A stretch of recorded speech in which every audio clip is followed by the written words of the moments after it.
Hello everyone, I am Jack and I'm back. And let me show you what I got. So I did get the beam flipped around. You can see that I used that ladder over there with a tie down and then tie downs here. I do have more eye bolts I bought, thinking I might need them, but apparently I might be able to get away without them. Doesn't matter one way or the other. Okay, so I've got it in place. Now, one of the issues with the other one was that we have this long rail with teeth on it. It's very heavy, it's solid steel. And then it has all these holes. For some reason, they drilled these holes with dead nuts on, no tolerance there. So when I went to put that rail on, it was unbelievably difficult. I started at one end, just put a bolt in, went to the other end, put a bolt in, and it sagged in the middle. And that sag made it to where the middle wouldn't go. So then I had to lift up the center using clamps and such. Ended up using a 4x4 and a strap to get it to go in place.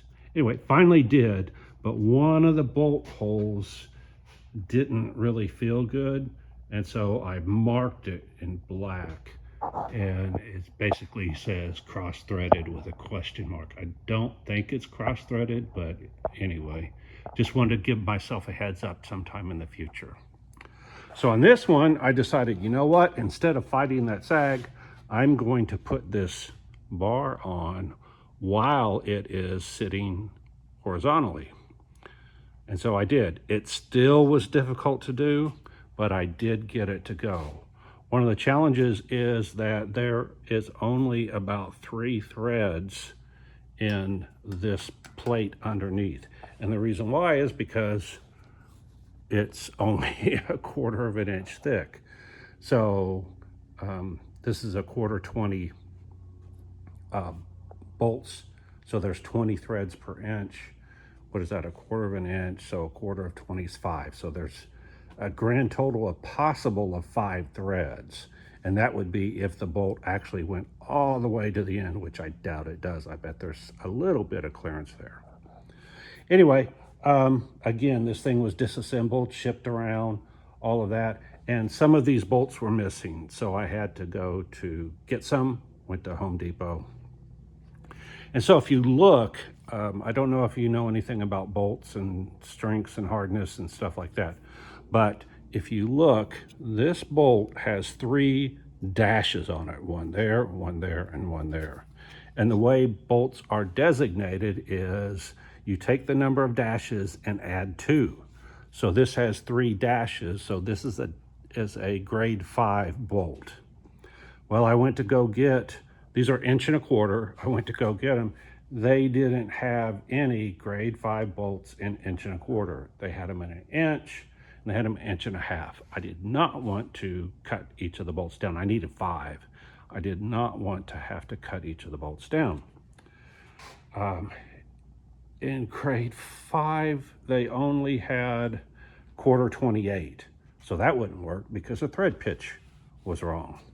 So I ended up getting stainless steel. Those of you that don't know, stainless steel is not a strong bolt. In fact, it's significantly weaker than a grade 5. There are no hash marks on there, so that makes it a grade 2. Again, you take the number of hash dashes, whatever, and add 2. If there's 0, then this is a grade 2. Not a hard and fast rule, but that's a general rule of thumb. So if you grab a bolt and you pick it up, you can look at the head and kind of get an idea of how strong it is. Grade 8 bolt is significantly stronger, and it has 6 dashes. All right, so what I did was I had to go through and lift up this bar a little bit so it gave me a little bit of wiggle room because of that space there. So if you look down here, I lifted it up with a screwdriver and then put a piece of paper, cardboard underneath here.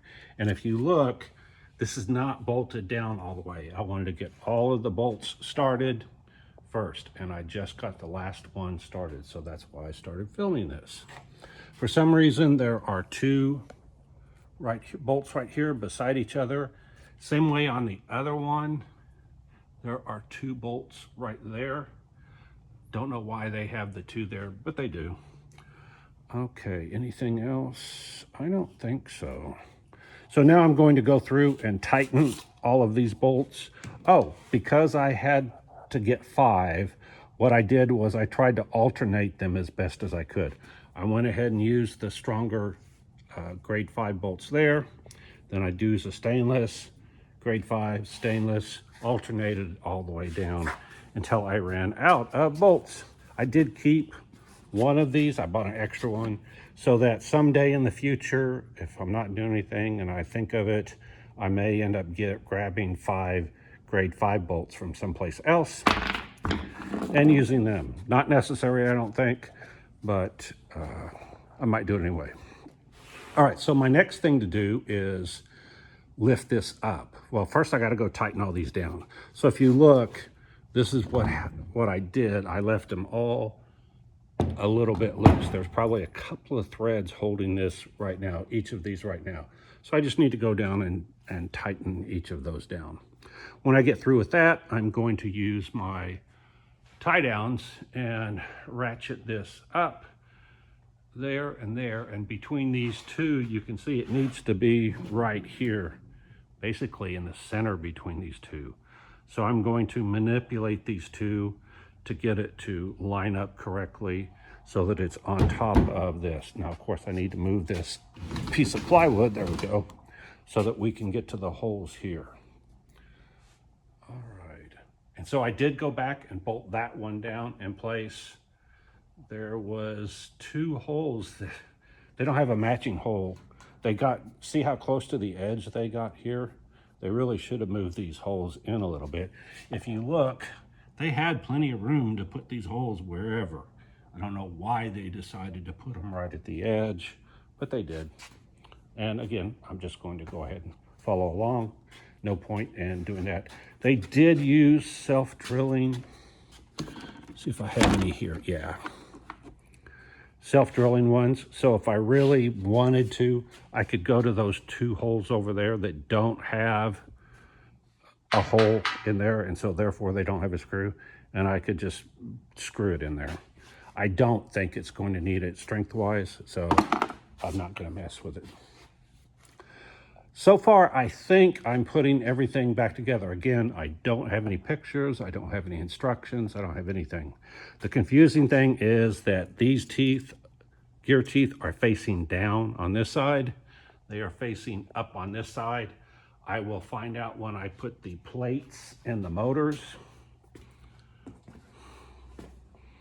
on. There's the plate, and it rides, bearings ride right here on this rail right here, just like that one does. So I'll figure it out as I go. It could be that I've got something backwards or upside down. Hopefully not, because if you've been kept up, it was not easy getting these rails, these beams in place. All right, that's all I've got. Like, subscribe, hit the alert, hit the thanks if you want to donate. And where's them Epstein files? And if you don't like what I'm doing, you don't know Jack. Bye.